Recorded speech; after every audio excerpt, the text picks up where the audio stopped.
नाज़रीन कराम, जैसा कि नरसिंहानंद सरस्वती पाखंडी कमीना नालायक उल्लू का पट्टा आज से कुछ दिन पहले इस्लाम के खिलाफ, हमारे प्रोफेट सल्लल्लाहु अलैहि वसल्लम के खिलाफ जहर उगला था, उसी तरह इन्होंने फिर अपनी नापाक जुबान से मोहम्मद सल्लल्लाहु अलैहि वसल्लम के बारे में और इस्लाम के बारे में इन्होंने फिर अपनी नापाक जुबान से जहर उगला है।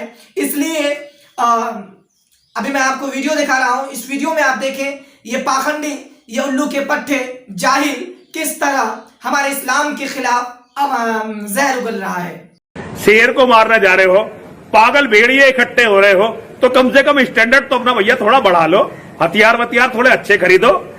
इन छोटे मोटे हथियारों से नहीं मार पाओगे।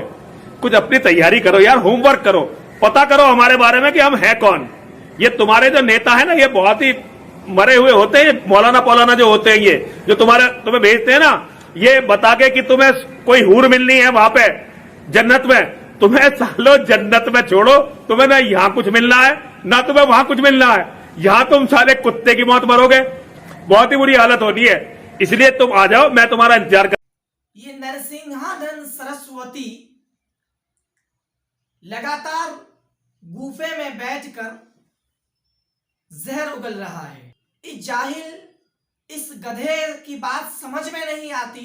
इस्लाम को खत्म करना इतना आसान नहीं जितना ये नालायक समझ रहा है।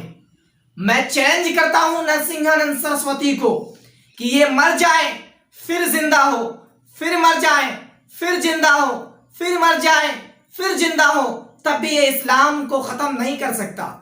इस्लाम वो पौधा है कि अगर जिसको जितना काटोगे वो उतना हरा होगा। इस्लाम को मिटाने के लिए तुम लाखों कोशिशें कर लो, करोड़ों कोशिशें कर लो, तुम्हारी कोशिशें नाकाम हो जाएंगी। और कहता हूं मैं नरसिंहानंद गधा, तुमको सुनो कान खोल कर कि अगर तुम्हारी मां ने दूध पिलाया है कि तुम आकर मुकाबला करो। और नरसिंहानंद सरस्वती, एक बात और कान खोल कर सुन लो, तुम्हारे खानदान मिट जाएंगे इस्लाम को मिटाने के लिए, मगर इस्लाम का एक बाल बाका नहीं कर पाएगा।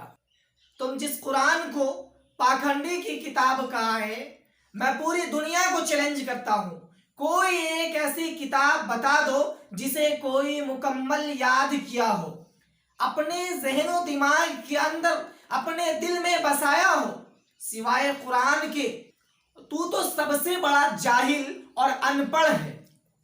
तो मैं तुझे कैसे समझाऊं, क्योंकि तुम्हारे भेजे में कुरान का हवाला तो समझ में आएगा नहीं, हदीस से हवाला दूं तब तुमको समझ में आएगा नहीं, और अगर किसी भी किताब से तुमको हवाला दूं तो तेरे भेजे में बात आएगी नहीं।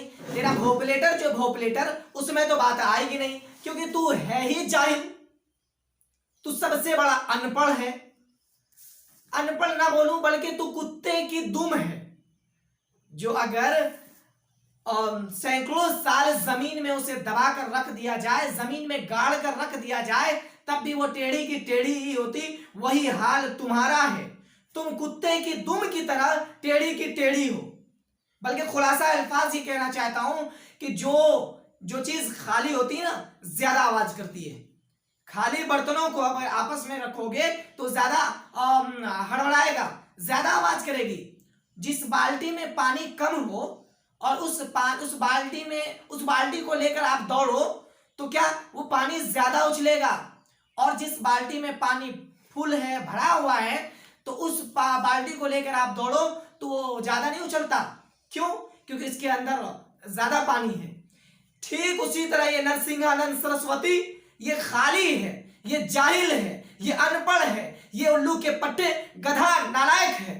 इसलिए इसको बात समझ में नहीं आती, इसके भोपलेटर में बात बिल्कुल नहीं आती। हिंदुस्तान सेकुलर मुल्क है। हिंदुस्तान में हर धर्म को खुली आजादी के साथ रहने की इजाजत दी गई है, लेकिन ये गधा कहीं का किसी के धर्म के ऊपर आवाज उठा देता है, किसी के धर्म के खिलाफ जहर उगल देता है। आखिर में मैं कानून से सवाल करता हूं कि अब तक नरसिंहानंद सरस्वती पर कोई एक्शन क्यों नहीं लिया जा रहा है। ये नरसिंहानंद सरस्वती गुफे में बैठकर रोजाना मुसलमानों के खिलाफ, मुसलमानों के धर्म के खिलाफ, इस्लाम के खिलाफ जहर उगल रहा है। अब तक इस पर कोई एक्शन क्यों नहीं लिया जा रहा है? याद रखो नरसिंहानंद सरस्वती, बाल्टी में अगर पानी भर दिया जाए, उसके बाद अगर उसमें पानी डाला जाता है तो वो पानी बाहर गिरता है। ठीक उसी तरह अगर तुम सोए हुए शेर को जगाने की कोशिश किए तो मिट जाओगे, आग में हाथ डालने की कोशिश करोगे तो जल जाओगे। इसलिए सुधर जाओ, अपनी नापाक इरादों से बाज आ जाओ, अपनी ये सबसे निचली और घटिया सोच को अपने जहन और दिमाग से निकाल कर इतनी दूर फेंक दो कि उसकी परछाई भी तुमसे ना टकराए। बात समझ में आई कि नहीं आई? नहीं आई होगी, क्योंकि तुम हो ही जाहिल, और जाहिल को इल्म वालों की बात तो समझ में आती नहीं है, वही सबसे बड़ा जाहिल। अगर सवाल आए पूरे वर्ल्ड का कि सबसे बड़ा जाहिल पूरी दुनिया में कौन है, तो सबसे पहले नंबर पे नरसिंहानंद का नाम लूंगा, तुम्हारा नाम लूंगा, नरसिंहानंद सरस्वती तुम्हारा नाम लूंगा। अपनी आदतों से बाज आओ, अपने दुम को सीधी करो। पता नहीं क्या खाकर तुम पैदा हुए हो, तुम्हारे भेजे में इतनी गलाजत भरी हुई है, इतनी खबासत भरी हुई है, जिसको निकालना मुश्किल क्या नामुमकिन।